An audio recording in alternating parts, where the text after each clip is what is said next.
In its spring 2010 issue, the Journal of Palestine Studies published an article by Dr. Ali Khalidi on the new ethical code of the Israeli army. I'm Cléa Thouin, assistant editor for the journal. Here with me today via Skype to talk about his article is Dr. Khalidi, associate professor of philosophy at York University, Toronto. Dr. Khalidi, why do you think Israel felt the need to devise an ethical code for its military, given that the ethics and laws of war are quite widely known and accepted? Well, I can't be sure, but it seems to me that the main reason would be because it doesn't want to be bound by what's called international humanitarian law, which is the international law that governs armed conflict. And because Israel wanted to perform certain actions that it wanted to justify that would be prohibited by international humanitarian law. So what does international humanitarian law say about the rules of war? Well, for these purposes, I think one of the main rules that is relevant is what's called the principle of distinction. And the principle of distinction says that you should always make an absolute distinction between combatants and non-combatants. And combatants are people who are involved in the conflict, who are carrying arms typically, and non-combatants are those who are effectively civilians, people who are not carrying arms, who are not engaged in acts of warfare. So international humanitarian law says that you should always make an absolute distinction between those two categories of persons. And it seems to me that one of the main intents of this ethical code that Israel has promulgated is to try and get around that distinction or try not to abide by it absolutely. And how exactly does the ethical code differ from international humanitarian law?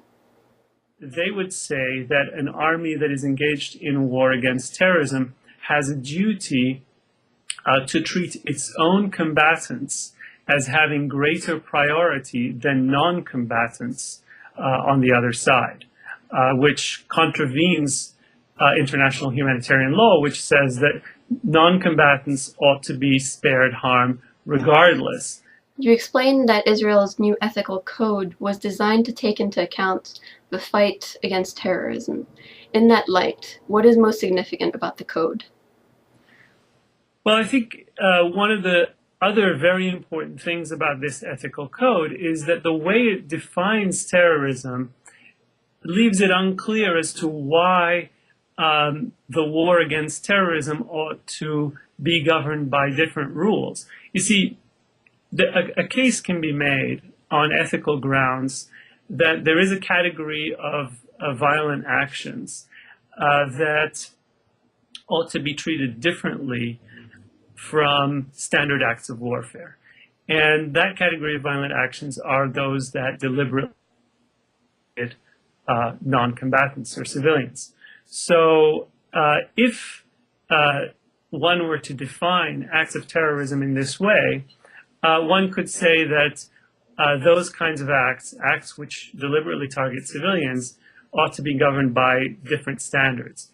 Now, there are a couple of problems with that. One is that, of course, those kinds of acts which deliberately target civilians, are often undertaken by states. So to be consistent, one should apply the term terrorism both to state actions that deliberately target civilians as well as non-state actions that deliberately target civilians. But the second issue is that this ethical code that has been spelled out by Israel does not define terrorism in that way. It doesn't define terrorism in such a way that it applies only to acts that deliberately target civilians. Now, this raises the question, why should we then regard so-called terrorist activities in a different moral light? And it seems to me in my article that they don't really fully justify why acts that they call terrorist acts, which could be, according to them, acts exclusively targeting combatants, not acts that target non-combatants. it's not clear why these kinds of acts should be treated differently. On the 31st of May, Israel intercepted a 6-ship flotilla that was attempting to break its blockade of Gaza. The interception resulted in the deaths of 9 passengers, who were often described by Israel as terrorists. What role did the ethical code play in the handling of these events by the IDF? You know, it seems as though there's a kind of a similar attempt to brand anyone whom Israel wants to justify doing violence to as a terrorist.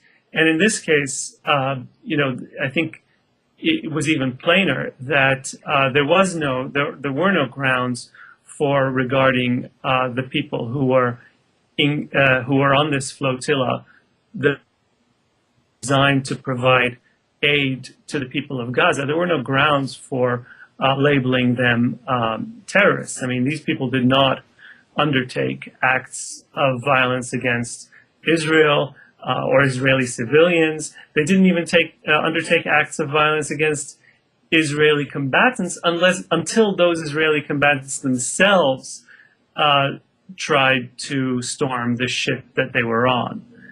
Now, I think another point could be made here, which is that in accordance with this ethical code, it seems as though Israel is taking an increasingly cavalier attitude towards the targeting of civilians. And I think one of the innovations of this ethical code allows that kind of cavalier attitude to be undertaken by Israel because, as I mentioned before, the ethical code explicitly sanctions treating civilians on the other side of the conflict as being of less priority than combatants on their side of the conflict. So for them, it's much more important to preserve the lives of their own combatants than to try and spare the lives of civilians on the other side, which, as I said before, goes against the principle of distinction that's in international humanitarian law. This week, the media reported on a former IDF soldier who posted pictures of herself on Facebook, posing next to blindfolded Palestinian detainees. Since then, many Israeli groups have come forward describing this behavior as widespread in the IDF. Although the IDF itself condemned the behavior as violating its ethical code, is it possible that the principles of the ethical code actually facilitate this kind of behavior? Look, it's hard, I think, to draw a direct causal link, and there are certainly cases in which other armies have been engaged in abuses that are similar. But it seems to me that we're hearing more and more instances of this kind of human rights abuse going on within the Israeli military. There was a case also shortly after the Gaza conflict when the Israeli newspaper Haaretz published an article about various T-shirts that were being issued within various units of the Israeli military that depicted all Palestinian civilians as terrorists and so on.